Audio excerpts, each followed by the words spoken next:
जय हिंद प्यारे बच्चों। आज मैं इस लेक्चर में आपके लिए लेकर के आया हूं कुछ बहुत अच्छे न्यूमेरिकल्स यानी कि संख्यात्मक प्रश्न जो कि हमारे पिछले लेक्चर पर आधारित है। सीधे सीधे जो हमने पिछले लेक्चर में पढ़ा है उन पर जो संख्यात्मक प्रश्न बन सकते हैं जिस जिस वैरायटी के, वो सारे यहां पर हम कवर करेंगे। तो बच्चों आज के इन न्यूमेरिकल्स के लिए हमें कुछ छोटी छोटी 2-3 बातें याद रखनी होंगी जो हमारे काम पड़ेंगी।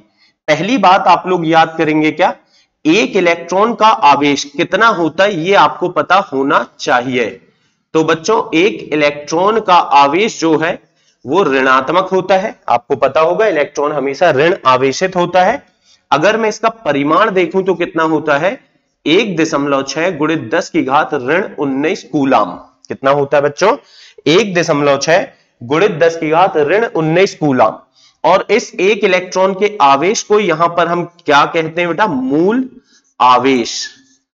इस एक इलेक्ट्रॉन के आवेश को हम हमेशा मूल आवेश बोलेंगे। ठीक है। दूसरी बात जो हमारे आज के लेक्चर में काम पड़ेगी वो ये है कि जो संभव आवेश है वो हमेशा एक इलेक्ट्रॉन के आवेश का पूर्ण गुणज होता है। जैसे हमने बोला था जो आवेश है बेटा हमेशा क्वांटीकृत होता है। क्वांटीकृत होना यानी कि ये हमेशा एक इलेक्ट्रॉन के आवेश का पूर्ण गुणज होगा, कभी भी ये दशमलव में यानी कि बेटा अनुपात में नहीं हो सकता है। तो हम बोलेंगे कि संभव आवेश जो है, संभव आवेश हमेशा कितना होगा बच्चों, ये होगा Q बराबर प्लस माइनस लगाने का मतलब है धन भी हो सकता है और ऋण भी हो सकता है। कितना होगा बेटा, Ne। अगर किसी पिंड से इलेक्ट्रॉन जा रहे हैं तो उसमें जितने इलेक्ट्रॉन जा रहे हैं उतने इलेक्ट्रॉन के बराबर धन आवेश होगा। और अगर किसी पिंड में इलेक्ट्रॉन ग्रहण हो रहे हैं तो जितने इलेक्ट्रॉन ग्रहण हो रहे हैं उतने इलेक्ट्रॉन का ऋण आवेश होगा। ये सब बातें मैंने पिछले लेक्चर में समझा चुका हूं। तो चलिए इन 2-3 बातों से हम करते हैं सवाल। पहला सवाल है बेटा मेरे पास, क्या 5.8 गुणित 10 की घात ऋण 18 कूलाम आवेश संभव है? क्या बेटा इतना आवेश हो सकता है या नहीं हो सकता है? हमने तो बोला संभव आवेश कितना होता है, संभव आवेश कितना होता है बेटा, Q बराबर Ne होता है। ठीक है ना, Q बराबर Ne। अब फिलहाल मुझे ये नहीं बोला कि ऋण है या धन है, इसलिए मैं चिन्ह नहीं लगा रहा हूं। तो Q बराबर Ne, Q कितना दिया है, आवेश कितना दिया है हमें, 5.8 गुणित 10 की घात ऋण 18 कूलाम बराबर N। और E मतलब बेटा एक इलेक्ट्रॉन का आवेश जो कि होता है 1.6 गुणित 10 की घात ऋण 19। अब इसमें क्या है, इसको हम बटे में ले आएंगे तो ये हो जाएगा 5.8 गुणित 10 की घात ऋण 18 बटे 1.6 गुणित 10 की घात ऋण 19 बराबर N। अब इसको हल करना है बेटा, सिंपल गणित है। दशमलव से दशमलव गया, 2 से काट लो आप, 2 अट्ठे 16, 2 दूनी 4, बच गया 1, 2 इनाम 18। 8 से काटेंगे अगर तो 8 या 24, बचे कितने बच्चों, 5, 50 हो गए। दशमलव आ जाएगा, 8 6 48, बच गए 2, हो गए 20। 8 दूनी 16, बच गए 4, 8 पंचे 40। और गुणित 10 की घात देखो, ऋण 18 ऊपर है, ऋण का 19 ऊपर जाएगा तो धन में होगा। ऋण 18 धन 19 करेंगे तो कितना जाएगा बेटा, यहां पर 1। मतलब यहां पर N जो आ रहा है मेरे पास कितना आएगा बेटा, 10 का गुणा कर देंगे इसमें, 36.25। अब आप बताइए क्या 36.25 इलेक्ट्रॉन किसी पिंड में आ सकते हैं या उससे जा सकते हैं क्या? बिल्कुल नहीं बेटा। इलेक्ट्रॉन हमेशा कैसे जाते हैं, एक पूर्ण संख्या के रूप में जाते हैं, पूर्णांक के रूप में। या तो एक इलेक्ट्रॉन जाएगा या 2 जाएंगे या 36 जाएंगे या 37 जाएंगे। 36.25 इलेक्ट्रॉन कभी भी नहीं आते जाते हैं, इसीलिए बेटा यह आवेश संभव नहीं होता है। तो यहां पर हम उत्तर लिख देंगे कि क्या लिखेंगे बेटा, 5.8 गुणित 10 की घात ऋण 19 कूलाम आवेश संभव नहीं है, संभव नहीं है। अगर ये n आता पूर्णांक तो हम बोल देते कि बिल्कुल ये संभव होगा। ठीक है, चलिए फिर अगला प्रश्न देखते हैं। अगला प्रश्न है, यदि किसी पिंड से 10 लाख इलेक्ट्रॉन, 10 लाख या बेटा इसको 1 मिलियन भी बोल सकता है, निकाल लिए जाए तो उस पर आवेश की गणना करो। तो कोई पिंड है बेटा, इससे हम इलेक्ट्रॉन निकाल रहे हैं, इलेक्ट्रॉन जब इससे निकाल रहे हैं तो उसमें कौन सा आवेश आएगा, धन आवेश आएगा। तो हम देखें कि 10 लाख इलेक्ट्रॉन निकालने पर कितना आवेश आएगा। तो आवेश Q बराबर क्या होता है बच्चों, Ne। अब फिलहाल यहां पर क्योंकि इलेक्ट्रॉन निकाल रहे हैं तो मुझे धन लगाना चाहिए, या तो मैं कुछ ना लगाऊं या बेटा धन लगा दूं। अगर हम कोई चिन्ह नहीं भी लगाते तो धन तो अंडरस्टूड होता है। तो आवेश हमें बताना है, n मतलब इलेक्ट्रॉन की संख्या, कितने इलेक्ट्रॉन है बेटा, 10 लाख। तो यहां पर हम 10 लाख लिखें या तो 10 की घात 6 लिख दें, बात एक ही होगी, गुणित E मतलब एक इलेक्ट्रॉन का आवेश, एक इलेक्ट्रॉन का आवेश होता है बेटा कितना, 1.6 गुणित 10 की घात ऋण 19 कूलाम। तो इस तरह से ये आवेश कितना आ जाएगा, 1.6 गुणित 10 की घात ऋण 19 और धन का 6 आप लोगे तो आ जाएगा कितना, ऋण का 13 कूलाम। तो इस तरह से हमने बड़े ही आसानी से ये आवेश बता दिया। हम बोल सकते हैं कि जब कोई पिंड 10 लाख इलेक्ट्रॉन त्यागेगा या हम उससे 10 लाख इलेक्ट्रॉन निकालेंगे तो बेटा आवेश कितना आएगा, धन का 1.6 गुणित 10 की घात ऋण 13 कूलाम आवेश आएगा। ठीक है, चलिए अगला सवाल। 2 सवाल है बेटा इसमें, एक कूलाम तथा एक इलेक्ट्रॉन के आवेश में से कौन सा अधिक है। कौन कौन से आवेश हैं बेटा, पहला अगर हम Q1 लिखें तो कौन सा है, 1 कूलाम, और दूसरा कितना है बेटा, एक इलेक्ट्रॉन का आवेश, एक इलेक्ट्रॉन का आवेश। क्या हमें इसका मान पता है, बिल्कुल पता है बेटा, इसलिए मैंने पहले हल्का सा आइडिया आपको दे दिया। तो कितना होता है, 1.6 गुणित 10 की घात ऋण 19 कूलाम। देखो एक बात ध्यान रखो, जब हम नॉर्मली सवाल कर रहे हैं ना तो हम चिन्ह नहीं ले रहे हैं, क्योंकि हमें केवल परिमाण से मतलब है। कभी हमसे चिन्ह पूछेगा तो हम बता देंगे, है ना। तो अभी क्या है, देखो ये है 1.6 गुणित 10 की घात ऋण 19 कूलाम और यह है 1 कूलाम। क्या आप मुझे बता सकते हो कौन सा बड़ा होगा बेटा, 10 की घात ऋण 19 समझ रहे हैं आप, ये बहुत छोटी संख्या है, 0.000 फिर बेटा 18 जीरो के बाद एक 6 आएगा, मतलब ये तो बहुत छोटा है, किससे, 1 कूलाम आवेश से। मतलब हम कह सकते हैं कि ये जो एक इलेक्ट्रॉन का आवेश जिसको हमने Q2 माना है, ये बहुत बहुत बहुत छोटा है, किससे बेटा, Q1 से।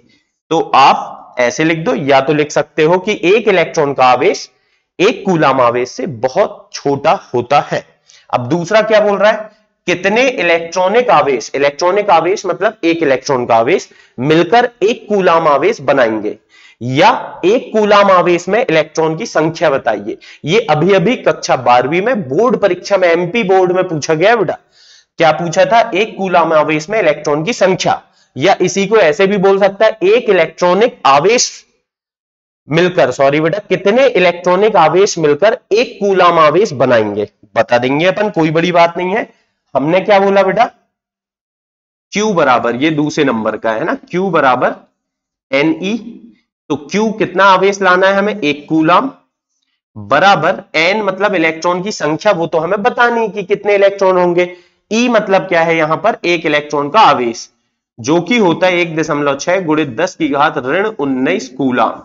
तो यहां से आएगा बेटा N बराबर 1 बटे, देखो एक ये बटे में ये आ जाएगा, कितना आएगा बटे में, 1.6 गुणित 10 की घात ऋण 19। तो इसको हल करेंगे हम, तो देखो दशमलव हटाए तो ये हो गया 10 बटे 16, और बच्चों यहां पर ये गुणित में आ जाएगी, 10 की घात ऋण 19 ऊपर जाएगी तो धन 19 हो जाएगी। क्या इसको अब हम हल कर सकते हैं, तो एक काम करो बेटा, इसको बनाओ आप 100।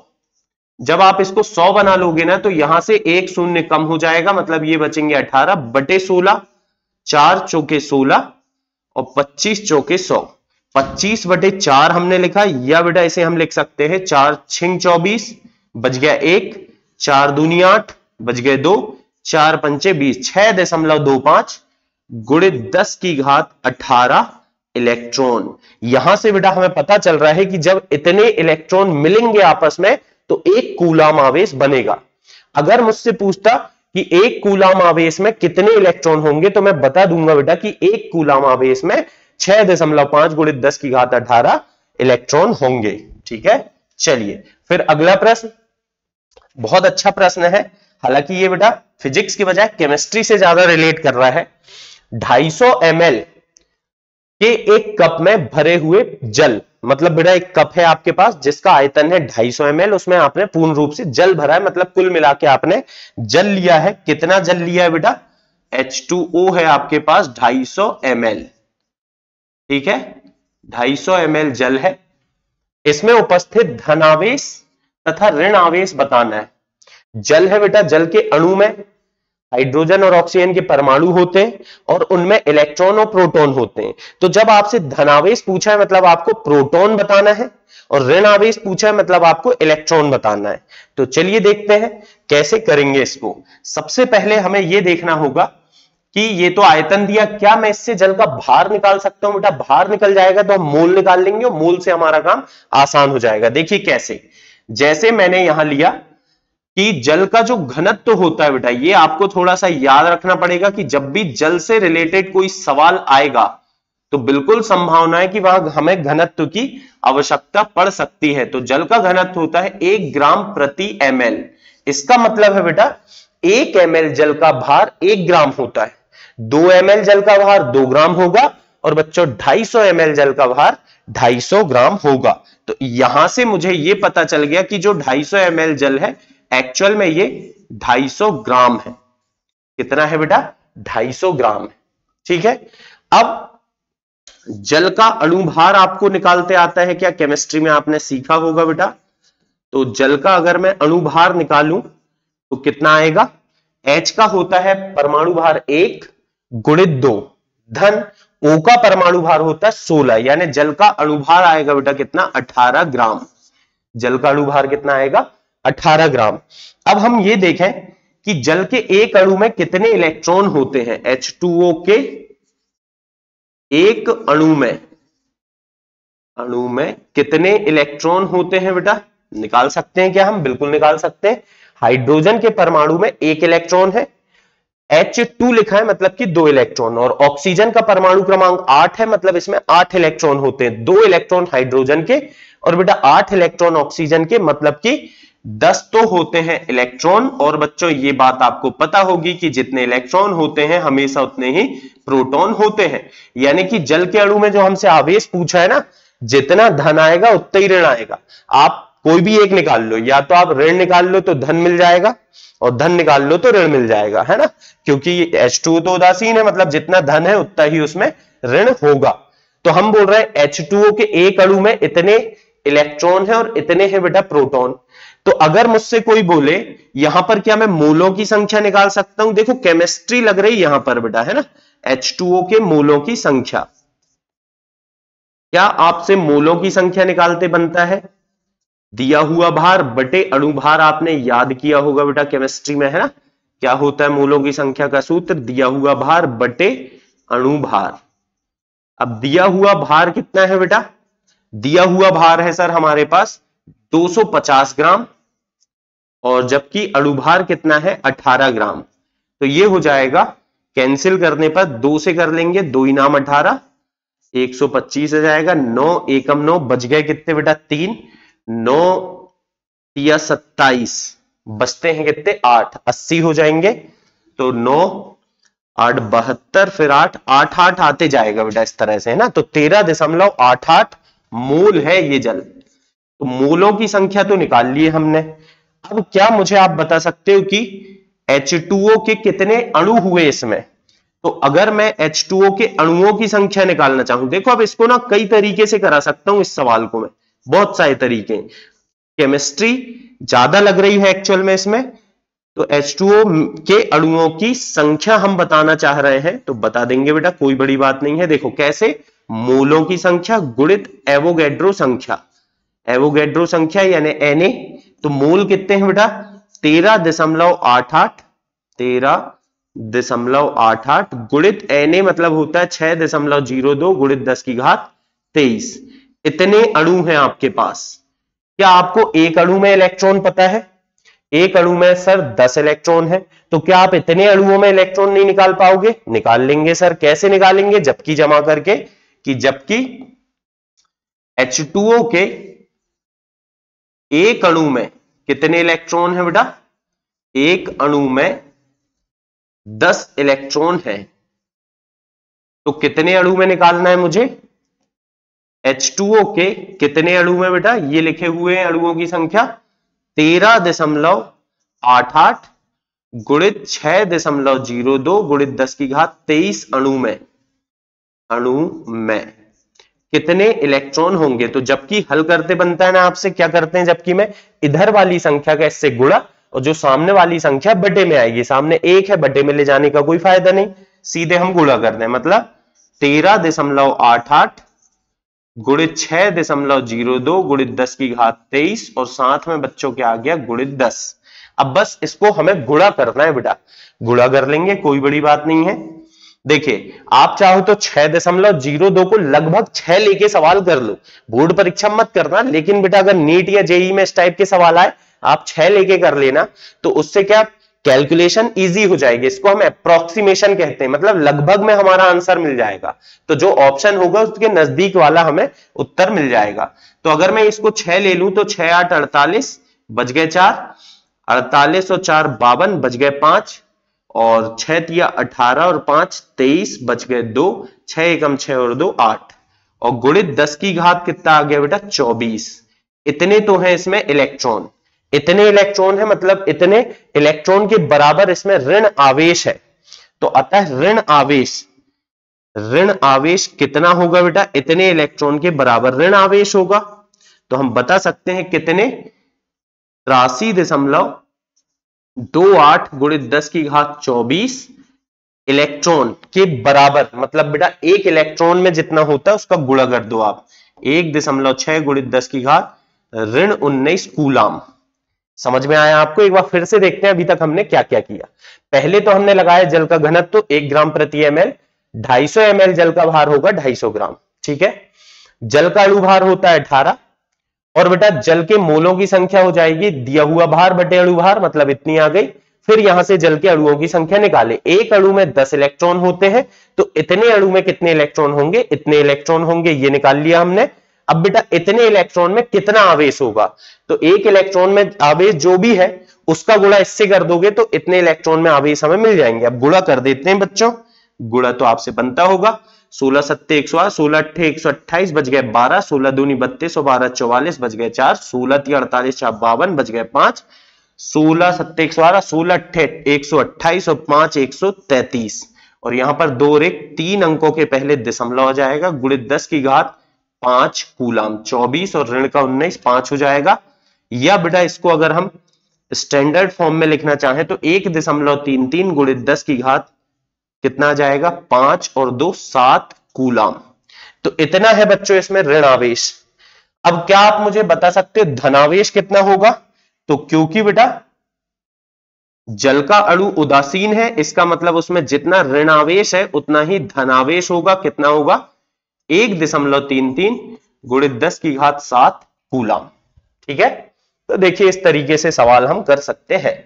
चलिए फिर अगला एक और सवाल है, यदि किसी पिंड से 10 की घात 9 इलेक्ट्रॉन प्रति सेकंड उत्सर्जित हो रहे हैं, मतलब बेटा एक पिंड है जो एक सेकंड में 10 की घात 9 इलेक्ट्रॉन फेंक रहा है, ठीक है, ये हमें दिया है।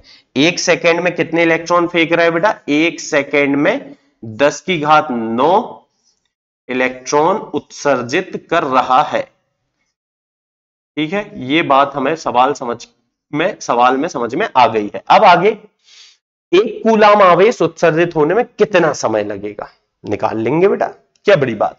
पहले तो ये बताओ इतने इलेक्ट्रॉन फेंक रहा है मतलब कि कितना आवेश फेंक रहा है?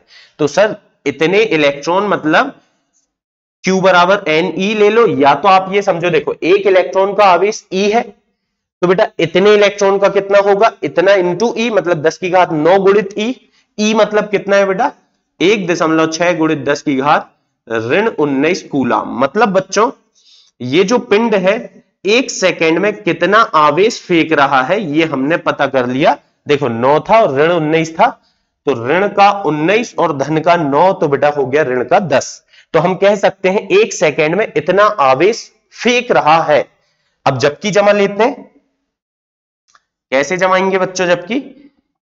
कि जबकि 1.6 गुणित 10 की घात ऋण 10 कूलाम आवेश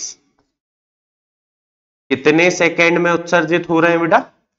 1 सेकेंड में उत्सर्जित हो रहा है। तो हमें कितने आवेश को उत्सर्जित कराना है? सवाल में लिखा है बेटा 1 कूलाम आवेश को। तो 1 कूलाम आवेश कितनी देर में फेंका जाएगा बता देंगे भाई। इन दोनों का करो गुणा, 1 एकम 1 ही आएगा और बटे में आ जाएगा सामने वाली संख्या यानी कि 1.6 गुणित 10 की घात ऋण 10। अब बच्चों इसको हल कर लेते हैं हम। देखो सबसे पहले दशमलव यहां से हटाए, 1 जीरो ऊपर गया बटे 16 और ये हो गया गुणित 10 की घात ऋण का 10 ऊपर जाएगा तो धन 10 हो जाएगा।